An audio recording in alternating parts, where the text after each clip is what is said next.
Welcome everyone to this topic on constructor and destructor here. Now we are going to talk about that how we can create constructors and destructors in the Python programs. So the topics which we are going to cover in this one is constructor and destructor and decorators in Python. That's what we are going to understand. So first of all, what is the purpose of constructor and destructor over here? Now these concepts are basically used in case of the particular class concept here. Now whenever we initialize a particular class, that is where a constructor is implemented, and it's used with the keyword called init, and self is something which we are trying to specify that reference to the current class. So init is used to refer the particular one in which we are trying to run a particular constructor.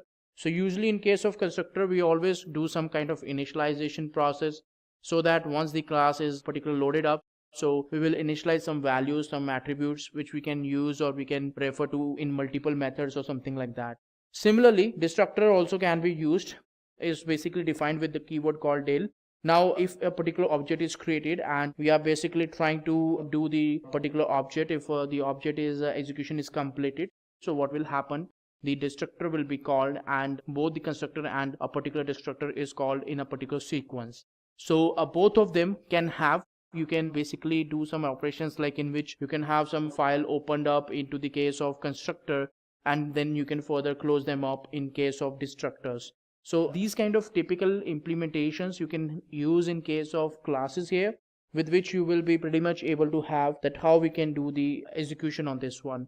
Remember, constructor is something which will be automatically initialized when you get particular object of a particular class, but destructor is something which you have to forcefully execute so that you can perform those kind of steps. In case you want to create a particular class in which you are trying to perform some steps, now you can do those steps in a particular constructor, but if you want to delete some files, if you want to clean up some files there, so that's what you can perform in case of destructors. So these two concepts we can use, according to which we can function and we can proceed with our setup. Now we can have multiple constructors also there. Not only the one, we can have multiples over here. Now in this example, you can see that we have a particular class called date, and there we have a default constructor in which we are setting up the values called year, month and day here. Now in this case, what happens that whenever we want to create a particular object, so at that moment of time we can provide some variables. Again, we have a class method over here, dmy and mdy. So these two class methods are available there, which is again definitely having some different kind of attributes. So they will be using some different attributes there. In this one, you can see that they are trying to provide some parameters. They are trying to have some different kind of attributes specified on this one. Now when you do the initialization, when I say like a is equal to date 2016, 12 and 11, so in this case, what will really happen that a particular year, or if I want to fetch the year, so this is a kind of a initialization which I am doing. Now I just simply did a.year file, which means that I am just trying to fetch the year attribute. If I say like print a.month, then the particular month value will be printed, and if I say like a.date, then the particular day value will be printed. Now this is something which is happening because of the constructor, the init constructor, which is happening over here.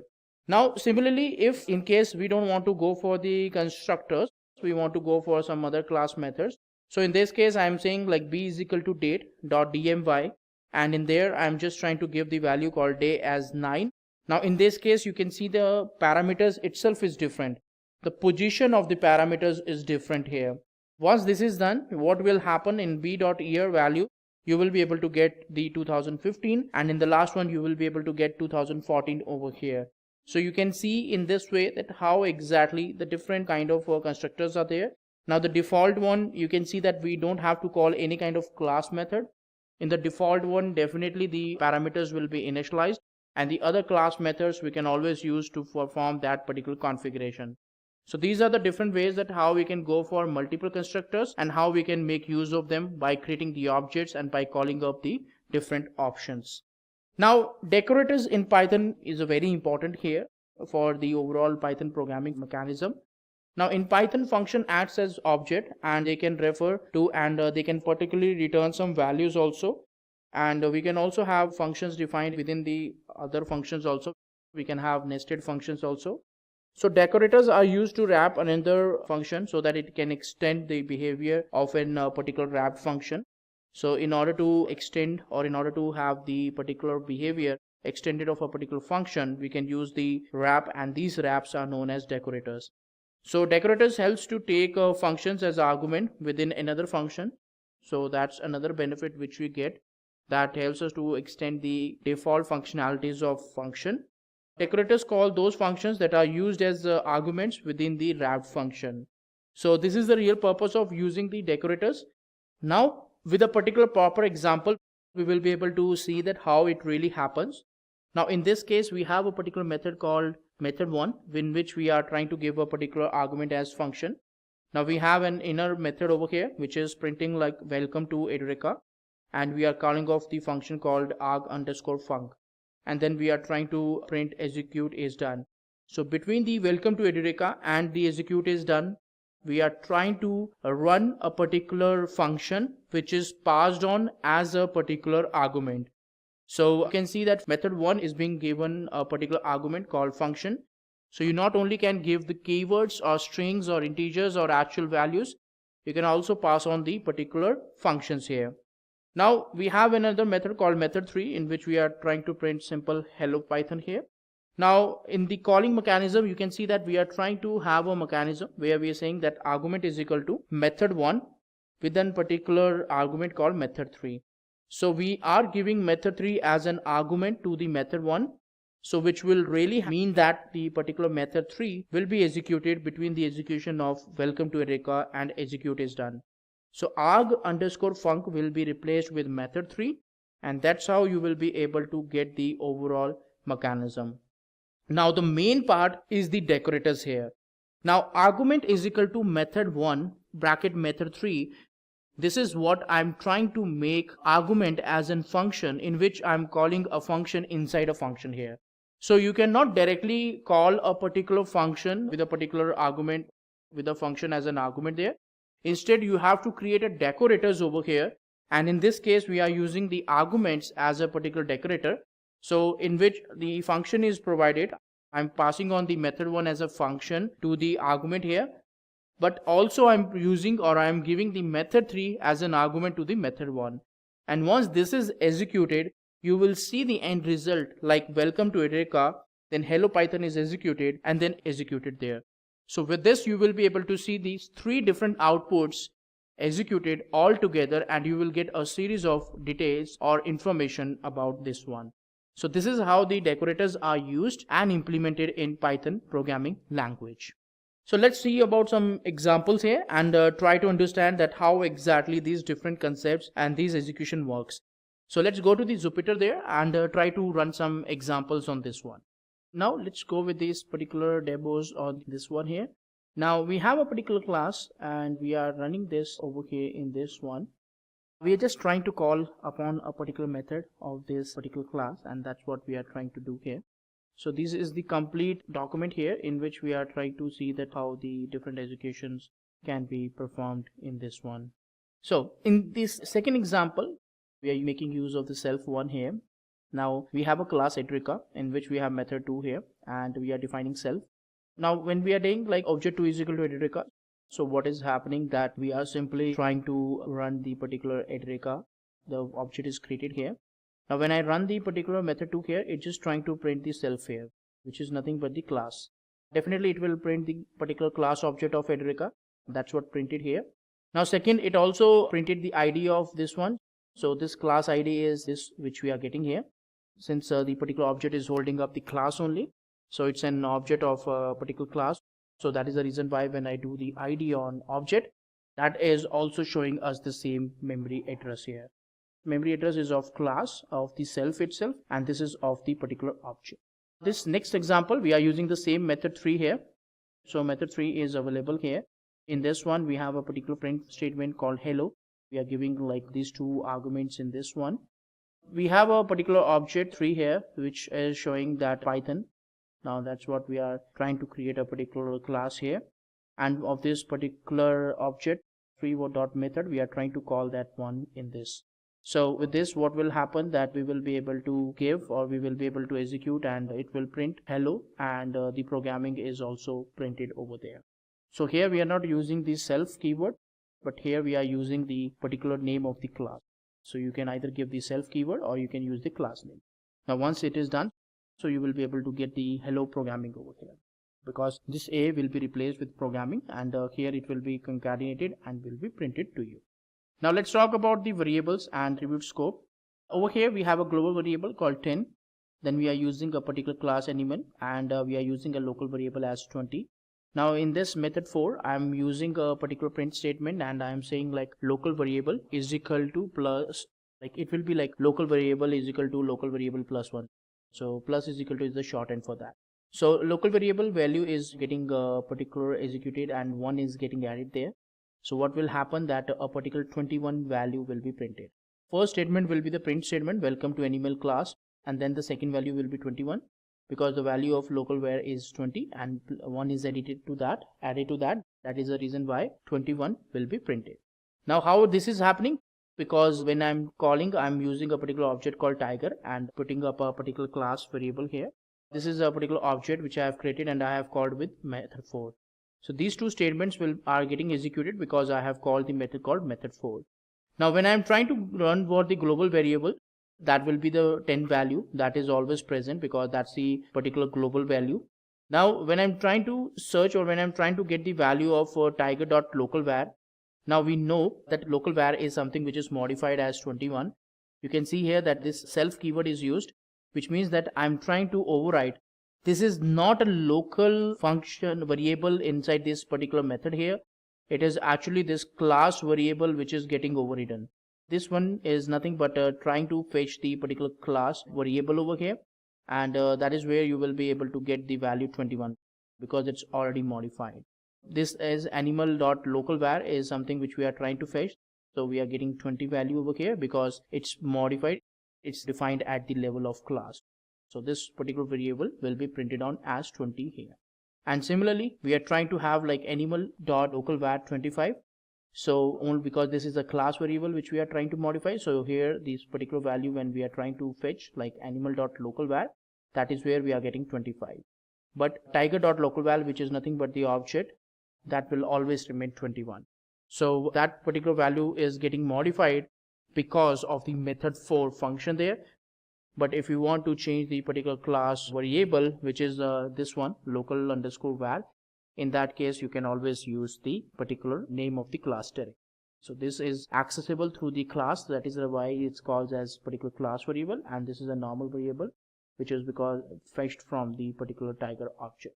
So you can see that how the different scope actually works and how we can work with different particular content here. So let's see the similar kind of concept here also. We have a class called Edureka, then x is equal to 10, and we have method 1 where x is equal to 20. We are printing x. Now this is a part of the method here, so we will come to that point one by one. First of all, I'm creating an object called object1 with the class called Edureka. Now we are calling a method 1 called with the parameter called 20. So x will be assigned as in 20 here. Now here internally locally I'm assigning a value called 20. So definitely when I'm doing a print here, so that will be printed as 20. Now when I say self.x, which means that it's not something I'm trying to access the local. It is something I'm trying to access the local variable of class here. So this variable is 10. So that is the reason why I'm able to get the value called 10. Now these two values are totally different. So definitely the memory address will be totally different on this one. So this is how when I execute the method 1 with a particular argument called 20, these 4 lines of output will be generated. Now I'm running a print statement called object1.x, which means that I'm trying to get the particular value of using the object here. So the x will be 10 here. And the second one I'm trying to fetch using the class called Edureka. So at that time only we are getting the value x here. Now why we are getting the object variable attribute x and class variable as x both as the same value? Because in the method 1 I did not perform any kind of activity on self.x. So we just trying to get that particular value, but we did not did any kind of modifications like we did in the previous one. So here we did not modify anything over here. So in this one we are trying to do a modification to a local variable called x here. But if we do like self.x and do some operations to that, so in that case we will see some difference over here in this execution. But right now we are not doing any kind of execution to that or any kind of modification to that. We are just pending some content to the x only here. Now we are assigning the value called object1.x as 25. Now in this case what will happen? First of all, the class value Edureka.x will always be 10 because that's the particular class variable. Now object1.x will be 25. Why? Because I have overridden this value over here. So that value I have overridden. So that is the reason why I'm getting a particular value called 25 here. And definitely when both the values are totally different, one is 10 and one is 25, we will get the different memory address over here for both the values. So this is how the execution really happens and how we will be able to know the different kind of executions and particular performance over here. Then the built-in attributes. So when we execute this one, so all these built-in attributes are executed. Dict, doc, name, class name, Edureka is picked up. So there is no documentations mentioned here. So this is the dictionary attributes of this class. This is the module here and this is the basis. So there you're getting the class object in that one. So these are the built-in class attributes. In very rare cases we will be using it, but definitely we have that functionality that if at any moment of time we want to use, we will be able to refer them. Then some examples related to the public, protected and private attributes. Now in this case I'm able to access the public and protected because I'm trying to access it with the help of a particular object here. But private is something we will not be able to access directly, not in this particular way. Yes, we can access it, but that is something which we will be doing in some next examples. But in this case you can see that all the three particular things were available there and we were simply not able to get those kind of attributes. So the private attribute and the protected and public, all the attributes was configured over here, but simply I was not able to get that one. And if you really want to get that particular private one, you have to concatenate the class name, and once you use the class name over there, you will be definitely able to get that third value also over here. So now you can see that all the three values are being fetched for you. And if you feel that you want to get the particular value all together again, the private value again without prefixing the class, then again definitely that will fail you for you. So this is failing for you, but this is something which will be successful for you, that how you will be able to pick that particular class attribute over there. Now you can create some kind of these methods also. So depending on these particular methods will be created. So you have public, protected and the private methods over here. So we can have this.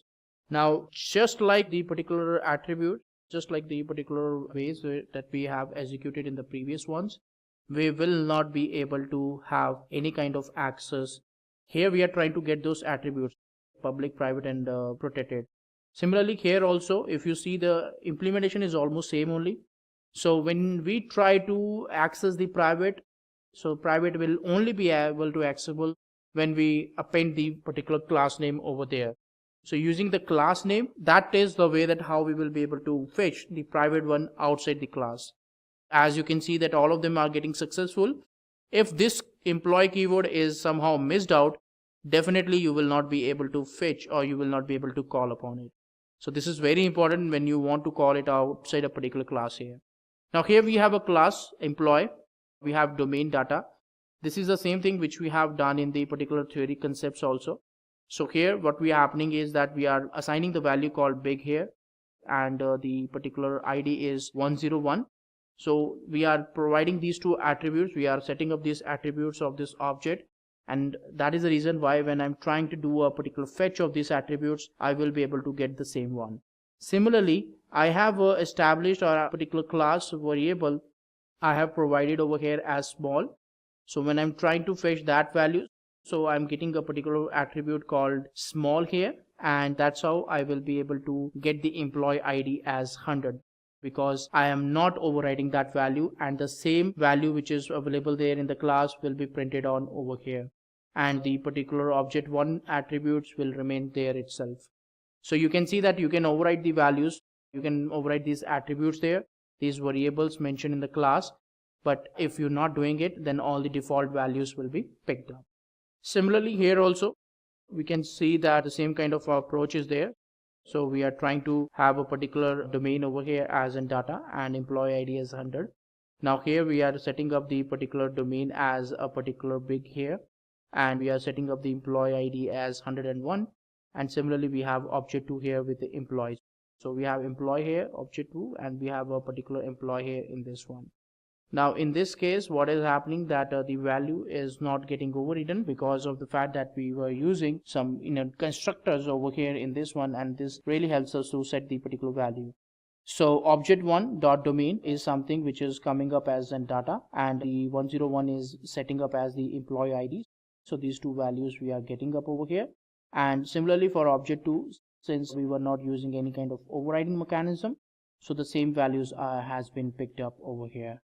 So similar like the previous example, this is also getting executed and you are getting the response out of over here.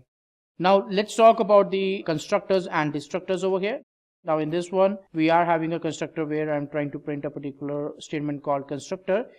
If I don't call this del object over here, which means that the particular destructor is only called upon when we delete the object. Now I was trying to delete the object, and that is where the destructor was called upon. So it's okay if you can have only the constructor part there, but it's always fine to have a destructor, because whatever the processing you are doing in constructor, that should also be closed when we are trying to call for the destructor here. So you can also have the constructor, multiple constructor. This particular example we have already discussed in the slides also, where we have a particular init, particular main constructor here, and depending on that constructor we are able to get the year value. So 2016, 2015 and 2014 we are getting, because we are trying to call the methods and we are trying to call the particular constructor here. So every time we are able to fetch the correct particular year value which we are trying to pass on as into particular methods here. So this will help us to understand that how the different values are being fetched up and how we will be able to get all these particular attributes and this particular content over here in this one. And the last one is the decorators. Now decorators is used in which we can basically have a particular function decorated inside a particular function as an argument. Here we have a method 1 in which we are providing a particular function as an argument, and then we have an inner method. Now within the inner method 2 print statements we have an execution of this function which we are passing on as an argument here. Now if you see closely here in the argument is equal to method 1 method 3, this is where I'm basically primarying handing over method 1 to the argument here. That is the activity we call it as decorators, because method 3 over here is a particular function which is declared or defined separately, and we are passing it on as a particular argument here.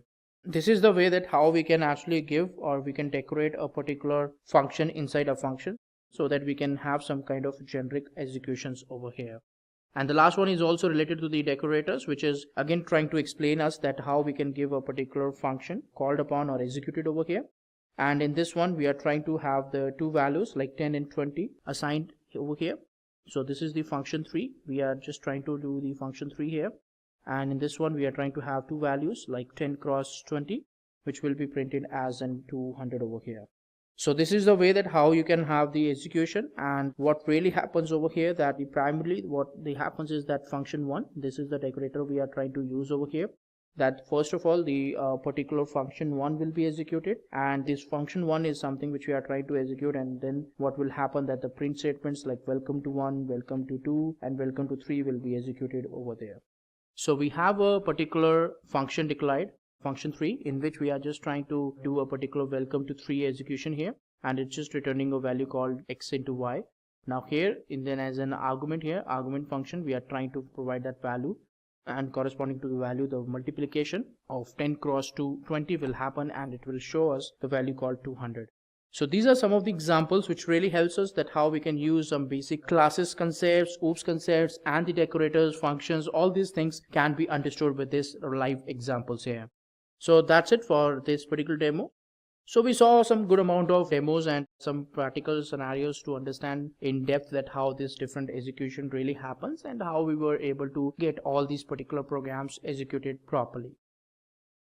That's it for this particular topic. I hope you liked it. Thanks.